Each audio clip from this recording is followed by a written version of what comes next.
Shalom, and welcome to a very, very special edition of Parasha Talk, live from Machane Ramah in the Berkshires. Here we are, the three of us, the three Parsha talking rabbis. I'm Rabbi Elliot Malamet, Highland Park, New Jersey, Highland Park Conservative Temple Congregation. Joining me, my good friends, Rabbi Jeremy Kovanovsky, Anshe Chesed, Rabbi Barry Chesler, Solomon Schechter, Day School of Long Island. First, we should start off and say, how does it feel to be here? It feels totally awesome. Although Parasha Talk was born outside that window there in the Sifriya in the library. We used to do this talk every week for many years here at camp, and then we stopped coming to camp. But then when COVID began, as all of our loyal listeners will remember, we began doing this electronically, and we've done it ever since. We've always talked about the special opportunity to come back to where it all began, to discuss the Holy Torah. Barry, I thought it all began at a 5,000 watt station in Fresno, California. It feels great to be back here. That's a joke about Mary Tyler Moore, in case anybody ever seen Mary Tyler Moore? No. Zero? It was a great TV Some show. of our listeners and some of our loyal viewers and listeners have seen Mary Tyler Moore, and we want to thank them for joining us on this part, because we now can claim that we are the best Parsha show in Dutchess County, New York. We always have been. We always have been. And now we're finally back again in Dutchess County. This is the first time we're back together, the three of us, since 2020. 2019. No, well, we were at Dee Dee's wedding. Okay. My son's wedding, we were all together. Doing a Parsha Talk. Yeah. This is our first in-person Parsha Talk since back then. That's what I'm saying. Walking through the gates and signing up and getting in, almost feels like we never left. One of the things that's true, it totally feels like we never left, and everything's exactly the same, except one of the differences is that the kids are all the same, except I don't recognize any of them. That's right. Everybody dresses the same, and they look the same, and but they've just been replaced. And they skip the same pulo. That's just great. Okay. Well, speaking of looking back, I think that's a good way to set up our parsha here, because what is this parsha if not about looking back? And so Ela Dvarim Asher Diber Moshe. These are the things that Moses said. We've talked about, Moses not being Ish Dvarim, not being a man of words. Okay, and he takes us back. Now, here's my question. We haven't had any pre-discussion about this, but he talks about, he locates himself.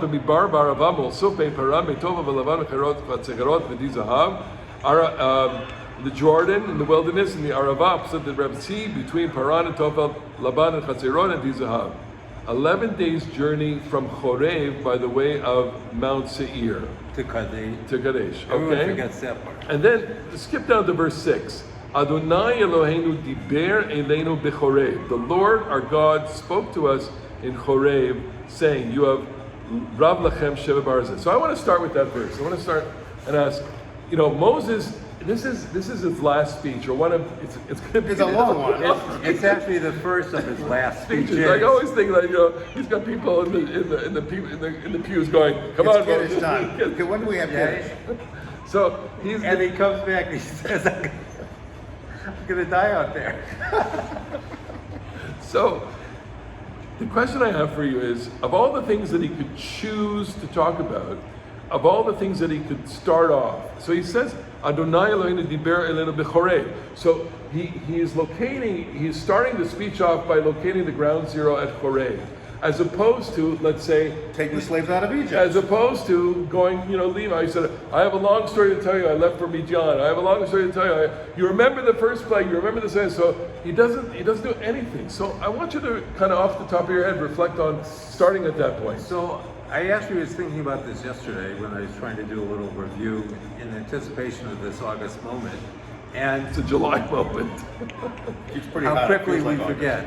But the Rav Lachem is a pointed criticism of the people, because he's telling them, you've been here too long. They had no inclination to leave. They were happy where they were in Kadesh Barnea, and they would have stayed. They would still be there, right? To borrow the motif from the Haggadah, where if we had not been redeemed in Egypt, then we would still be slaves. If God had not told the people, Rav Lachem Lashevet Po, we would still be sitting in Kadesh Barnea. So? I mean, come on. Yes, I think, well, the interesting thing I think, related to the first verse, is the rabbis also understand it as a criticism of the people. That all the places that we've never heard of are actually subtle allusions to all the things that the people have done wrong, including the Egel HaZahav and Baal Peor, the two great sins that bookend the wilderness experience. I want to reinforce what Barry said, but from a slightly different angle. To say that the central thing, the most important thing that happened was Horev, is to say that the most important thing that you have is that you have received a divine mission about how to live. You've received Torah. So, we can think of, one way to think of the membership in a religious nation is the most important things that have happened to us. Liberation from slavery, or the encounter with Amalek, or, a number of events. But events of the past, they have normative force for the future only in a kind of attenuated way. But the Torah is all about the future. So I'm going to differ a little bit to think that the main thing here is the reflection on the past. Yes, it is a reflection on the past.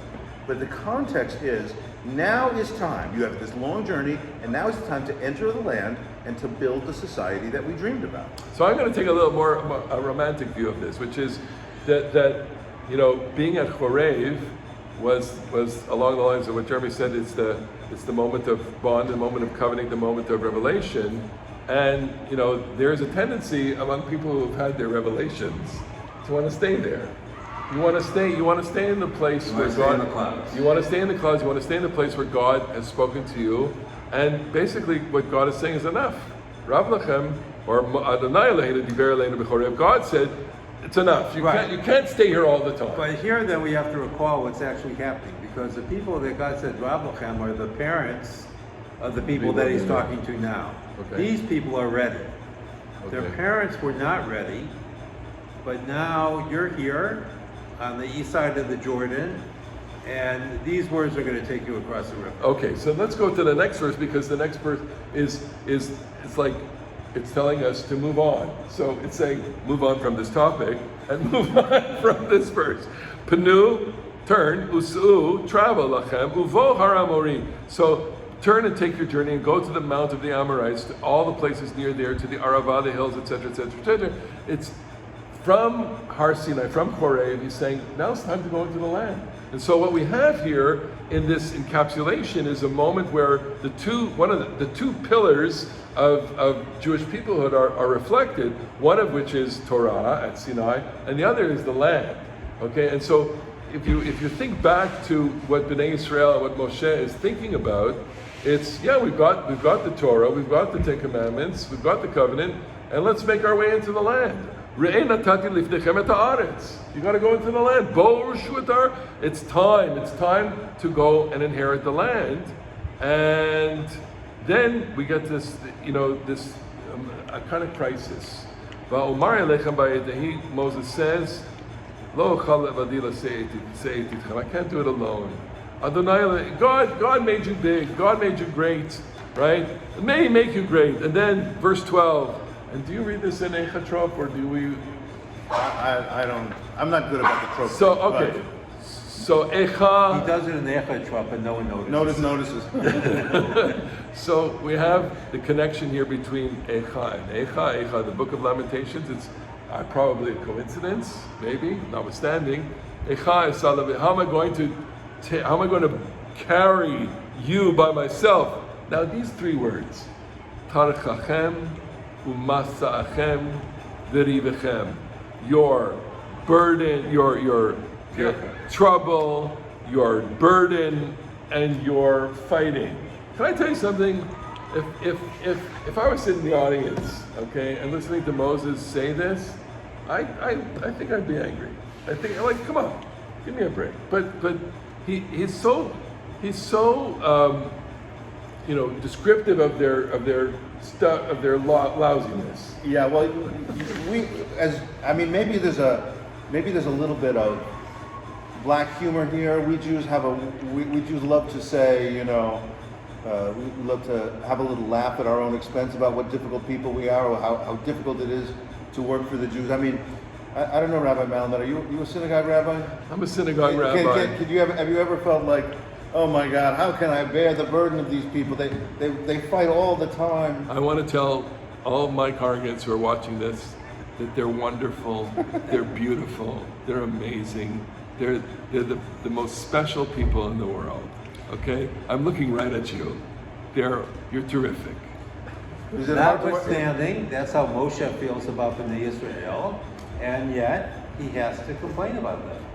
I think there's at least potentially readable as a bit of humor, because we all know that it's not easy to work with the Jews. I'm not sure I see it at all. I don't see it as humorous at all. I think here, this year, as I'm reading the Torah, I'm trying to read it for the first time again, fresh eyes. I'm going like, Moshe is a bit of a downer? It's a bit of a downer. He's a complainer? Moshe is not your favorite guy. Yeah, I can't see it that way. I can't see it that way. But I do think that the ringing of the word Echa is really, our listeners will know that this is the week of Tisha B'av. This is the week when we read the haftarah from Isaiah, the first chapter of Isaiah, in which he says, how is it with that same word that the city of righteousness has become a den of murderers? We have aspired, we have a history of nobility, and we sometimes fall to pieces, and we sometimes fall very, very short of the attainments, the spiritual attainments. And of course, the same word is the first word of the Book of Lamentations, which we read on Tisha B'av to mark the destruction of ancient Jerusalem. So it's got a powerful, resonant groan of suffering. And listen, I love this religion. I find it joyful to be a Jew. And with the long history of Am Yisrael, we should also devote some attention, some seriousness to the way in which we have just, we've had some suffering. So I like that expression, joyful to be a Jew. It would make a great t-shirt for our next Parasha Talk t-shirt. But I want to come back to the verse about Moses complaining about the burdens of the people. Another way to read it is that he responds to that once he notices how large the people have become. And that harkens back to the Brit of Breshit, the covenant that God made with the ancestors, which was a twofold covenant. He promised numerous progeny and that they would inherit the land. So Moses has said, I see now God has fulfilled the first part of this. You are a numerous people, and this will be echoed later in the prophet Hosea. But he's also saying that now it's time to take the land, and I realize I'm not the man to lead you there. He doesn't say that exactly. He doesn't have to say it exactly, because I think this is where a rabbinic reading between the lines can be very helpful. Nothing is said b'ferush, explicitly. A lot of it is just intimated, and it leads to different colorations, and we respond to it differently at different times in our lives, and also in different historical moments as well. Interesting. Okay, so the next verse, he says, Havulachem anashim chachamim u'nuvim. Get for yourselves wise, understanding men known among your tribes. Yidu'im l'shit, like machers. Get the real important people in your tribes.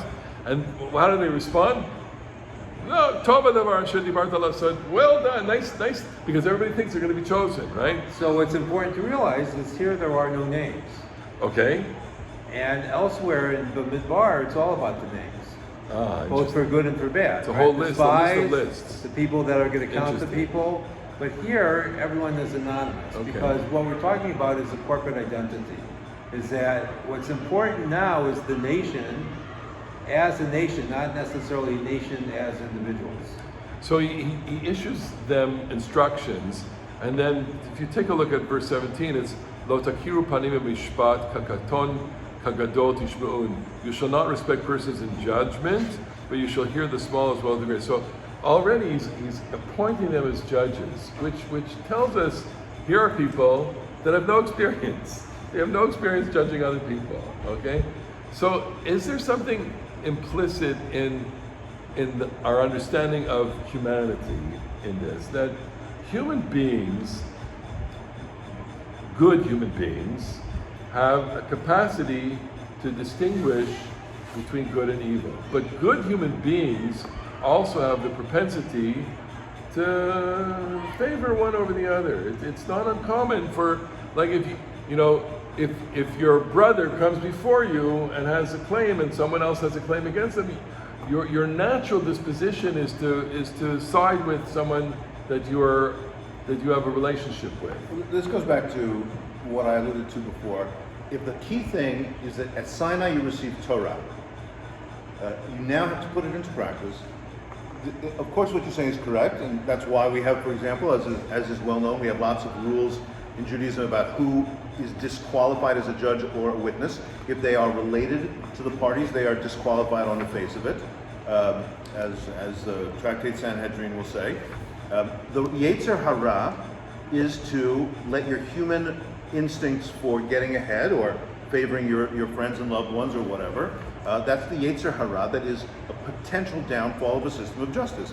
So Moshe says to them, Lo takiu panim b'mishpat, as you said, don't recognize, when in judgment, don't show favor to anybody. Kakaton kigadol, the most prominent, the least prominent.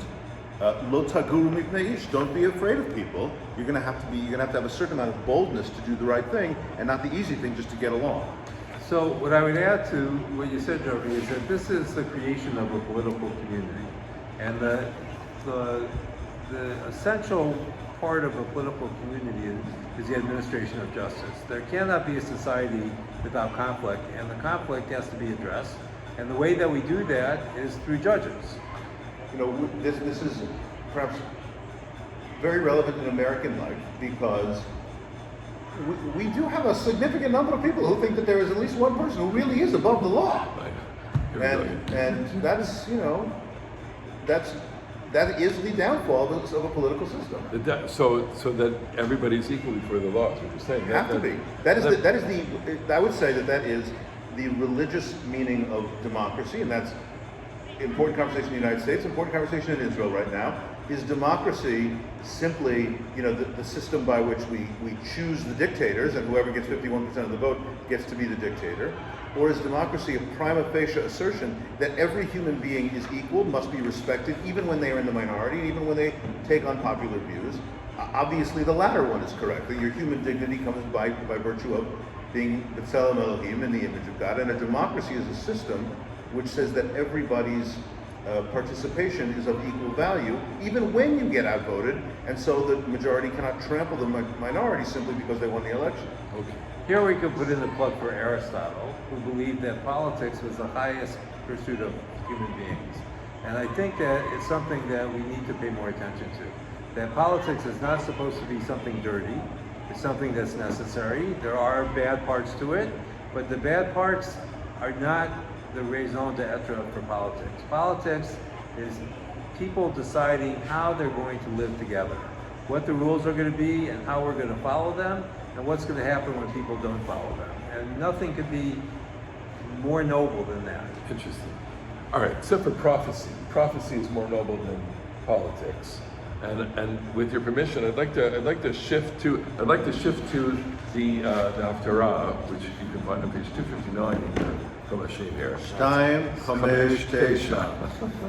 So this week is called Shabbat Chazon because of the first word in the haftarah, Chazon Yeshayahu. This is chapter 1 of Isaiah, so it leads up to Tisha B'av because it's a really searing statement of rebuke. Okay, in the vision of Isaiah, Shimu Shamayim V'azini Eretz. It's sung in the chant of Eicha. Hear, O heavens, and give ear, O earth. Ki Adonai diber. God has spoken. Banim gidalti v'romamti v'heim pashuvi. Give it to us the right way. Banim gidalti v'romamti v'heim pashuvi. Yada shor konegu. So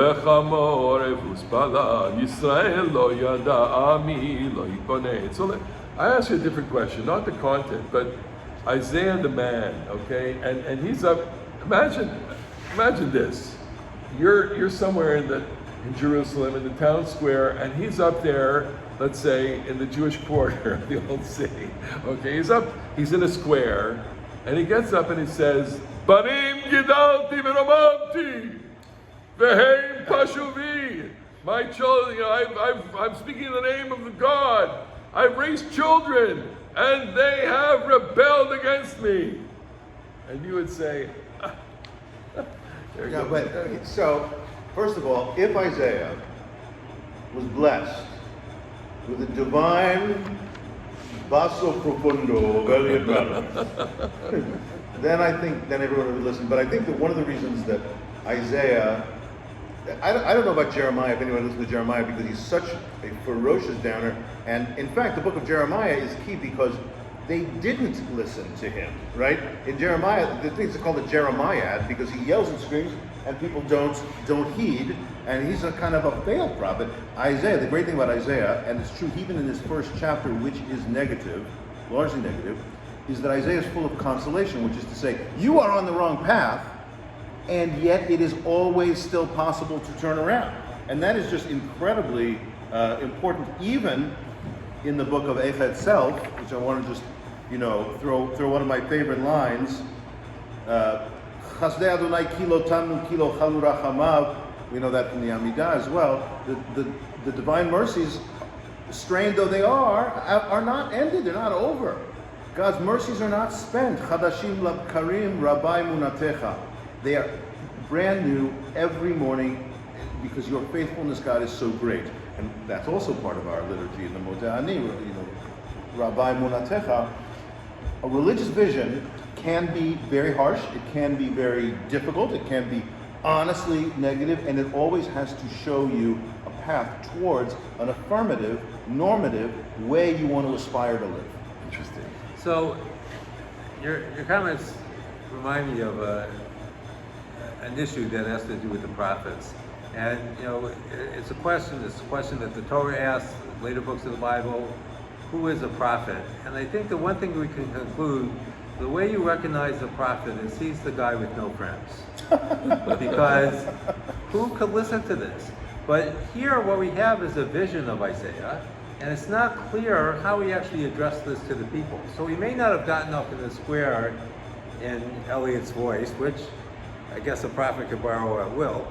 But, this is something that happened to him at night, presumably, or perhaps in the afternoon, a daydream kind of thing. And then he's reporting it in pieces, I think, to people that are close to him, who are more sensitive to his message than perhaps Amcha, the people, are.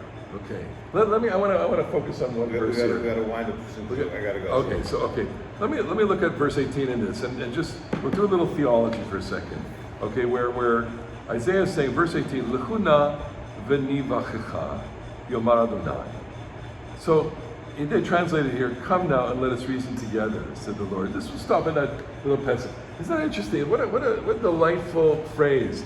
And what kind of theology is it in which God is saying, come on, let's talk to each other. Yeah, let's sit down. You bring the schnapps. And well, I would say that, and this is, in our conversations, I've said this many times, the quote the Gemara and Baba Batra, Chacham adif minavi, a sage is better than a prophet, and the reason is that sages ultimately don't say, listen, I happen to know this, prophets say, I know this because God told me, and you just should listen to me because I'm speaking to God.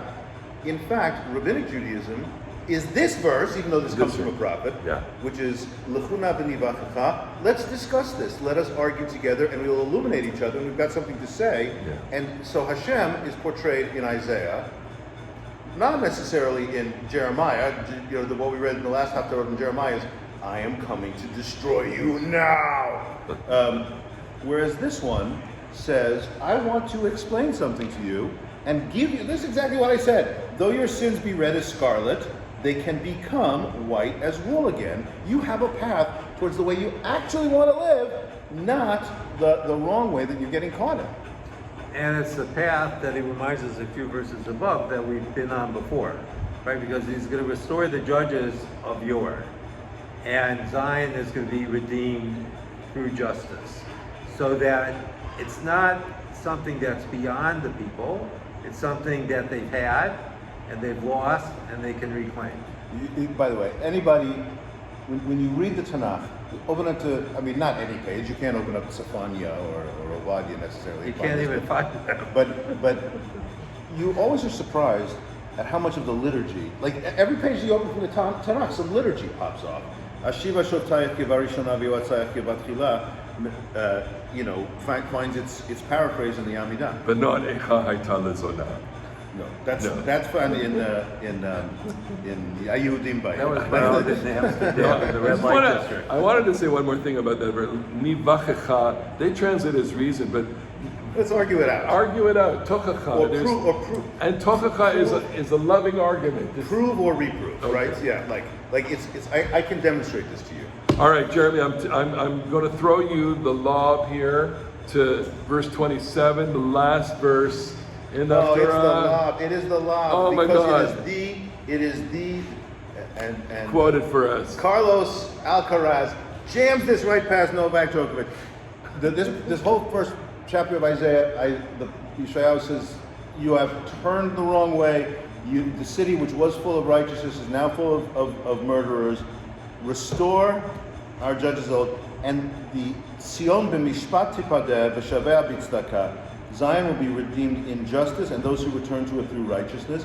That is the last phrase that I added to my rewritten prayer for the prayer for Medinat Yisrael. It's not enough to survive. It's not enough just to exist. Existing is the prerequisite. It's not the goal. Existing is the floor. It's not the ceiling. The ceiling is this: Tzion b'mishpat tipadeh.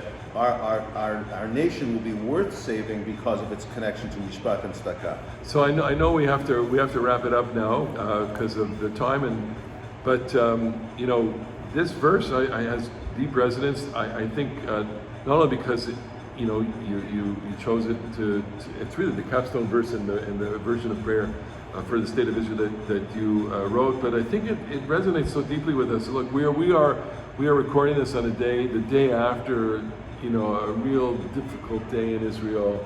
Lots and lots of turmoil, lots and lots of anger, lots and lots of protest. The country is really, thank God it hasn't been violent, but we always feel like it's at the precipice of violence, and it hasn't been like violence in terms of the spilling of blood. Plenty of people have been bashed up here, but this is a vision. We have as a people the treasure of going back in order to go forward. We go back to Isaiah on a week like this, and we look at a verse like this, and we go like, that speaks to us even today. Tzion b'mishpat tipadeh v'shaveh b'tzedakah. Go back to go forward is it's just such a wonderful summary of what it means to have a 4,000-year-old tradition and believe it can still be meaningful in the future. So we're coming up to Tisha B'av in another week, the great day of destruction. And one of the things that's important about Tisha B'av is that the next day is the 10th of Av, when redemption begins anew. Yeah, very well, very well said. And so, having concluded this live Parasha Talk in front of a live studio audience here, we're grateful. Well, thank you for joining us. Tov lanu b'machane Tov Ramah. lanu b'machane Ramah, Libi Ramah. So we say Chodesh Tov today on Rosh Rosh Chodesh Chodesh Av, Av. and Shabbat Shalom. And we'll Shabbat see you Shalom. next week on the next edition of Parasha Talk. Thanks so much for watching.